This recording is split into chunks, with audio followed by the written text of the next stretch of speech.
Por otra parte, por ende, la presentación se llama Dineros, Precios, Política Monetaria e Inflación. Otra cosa que descubrí, que en la interacción con distintos economistas locales, es que la gran mayoría de los economistas locales, profesionales y de renombre, no tienen idea de algo tan importante en esto, que es el problema del ancla nominal. Y porque básicamente no entienden qué es el dinero. Es decir, Keynes, en ese tratado nefasto llamado Teoría General de la Ocupación, el interés y el dinero, causó un daño tan grande que todavía, digamos, seguimos heredando algunos problemas de definición de marco conceptual que hace que nos equivoquemos tanto y tan seguido los economistas. De hecho, recién en el auto repasábamos un chiste que decía,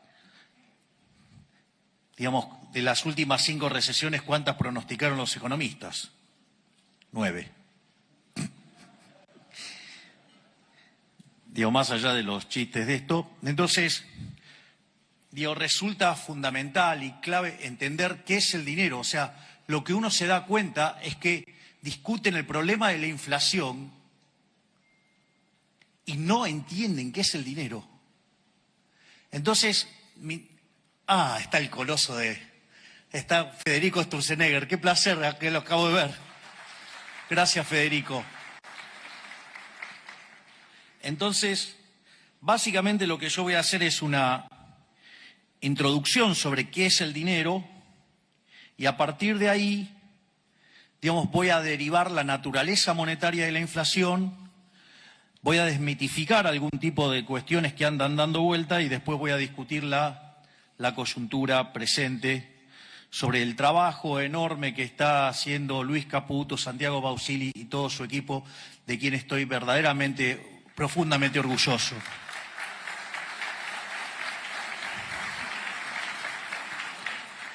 Entonces, lo primero es, si no hubiera dinero, ¿cómo sería la economía? Bueno, la economía sería una economía de trueque, donde se intercambian bienes por bienes. Ahora, en una sociedad chiquitita eso no es en principio un problema, pero en una sociedad más grande sí es un problema, porque ustedes tienen un problema que se llama la doble coincidencia. Es decir, ustedes tienen que encontrar a alguien que quiera comprar lo que ustedes tienen y al mismo tiempo, digamos, machear la venta, digamos, o sea, que además quiera lo que ustedes tienen. Por lo tanto, ese proceso se hace muy, muy difícil. Pero al margen de que ese proceso sea extremadamente difícil, aparece un segundo problema, que es el problema de la indivisibilidad. Porque sí, yo puedo querer comprar pan, el panadero quiere comprar el servicio de análisis económico, pero, digamos, o sea, la cantidad de kilos de pan que me tiene que dar, digamos, para que yo le hable, no sé, 1 hora de economía, no me apea. Al menos hoy. Y espero que después de mi paso por la presidencia, muchísimo más.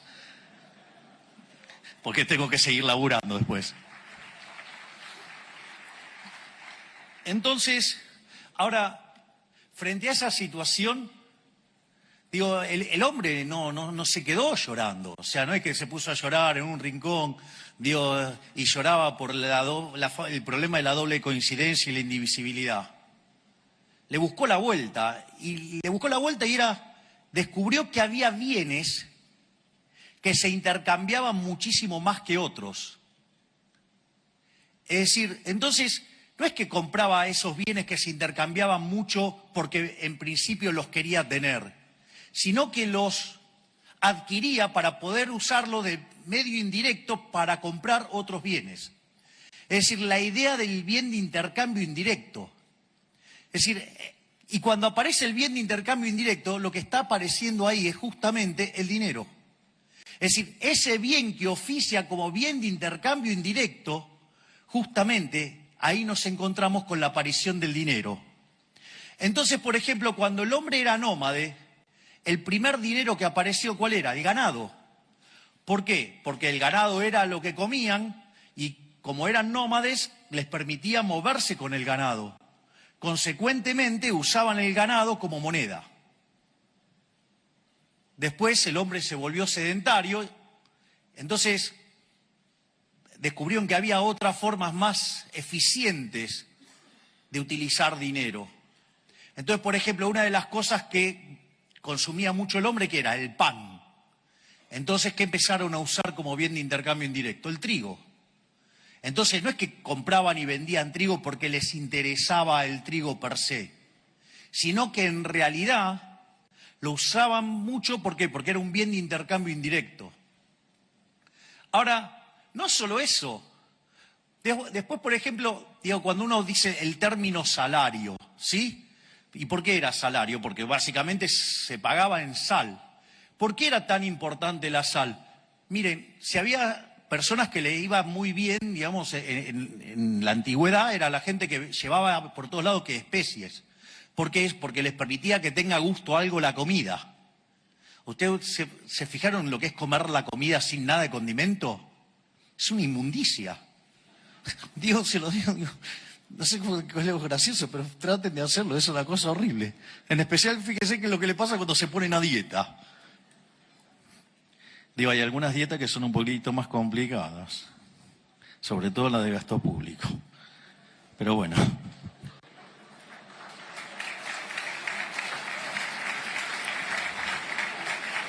Ahora, digo, más que aplausos, digo, deberíamos estar regocijándonos que por primera vez le estamos dando duro y parejo al gasto público. Estamos cumpliendo el sueño de Rothbard. Es increíble, ¿no? Digamos, una caída real del 35% del gasto público.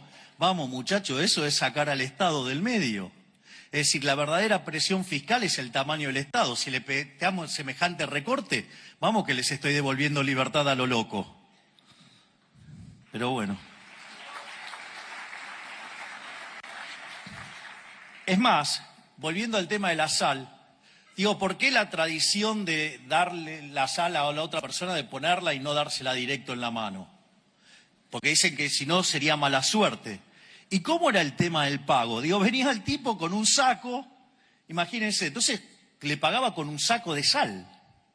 Imagínense si cuando ustedes estaban manipulando la sal, se caía. Y era mala suerte, era una pérdida instantánea seguro. En ese contexto, por eso digamos que se apoyaba la sal y se pesaba y ahí se hacía el intercambio. Ha habido otras monedas, como ser el tabaco. Es más, cuenta una historia Milton Friedman en una de sus conferencias que dice que en la Alemania, digamos, después de la Segunda Guerra, cuando viene la hiperinflación, usaban clavos, usaban coñac, y dice que es la definición de dinero líquido más líquida que había conocido. O sea, había encontrado el verdadero M1. Digo, chistes de economistas, no se hagan problema. O sea, la próxima charla vengo con los subtítulos. Entonces, básicamente, ahora, ¿cuál era el problema con todo ese tipo de dineros que habían aparecido? O sea, que eran mercancías, o sea, que tenían un valor de uso como mercancía, pero también servían para hacer transacciones. Entonces, y eso oficiaba como dinero. O, digamos, cuando trabajamos en microeconomía y empezamos en equilibrio general, hablamos de numerario. Ahora, ¿cuál es el problema, digamos, de ese tipo de monedas? Bueno, que uno no vive un solo periodo. O sea, podían oficiar de unidad de cuenta, podían oficiar de medio generalizado de pago, pero ¿qué pasa? No preservaba el valor y como la economía, digamos, afortunadamente no es de un solo periodo, sino que es intertemporal, que incluye varios periodos, se degradaba con el tiempo, es decir, como si tuviera tasa de interés negativa.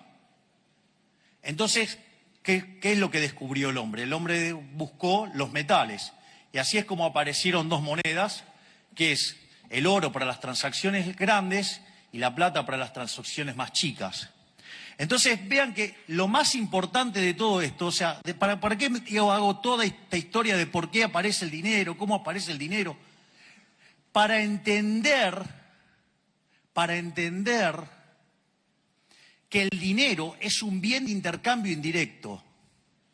Es decir, y al ser un bien de intercambio indirecto, ¿qué quiere decir? Que su demanda es una demanda derivada. Es decir, yo no demando dinero para llevármelo al traje de madera. Si yo demando dinero para hacer transacciones y básicamente quiero utilizar ese dinero, ¿sí?, para financiar un sendero de consumo a lo largo de toda mi vida. Es decir, por eso uso dinero. Ahora, si yo, entonces el dinero tiene esa connotación, esa característica, ¿de qué depende entonces la demanda de dinero?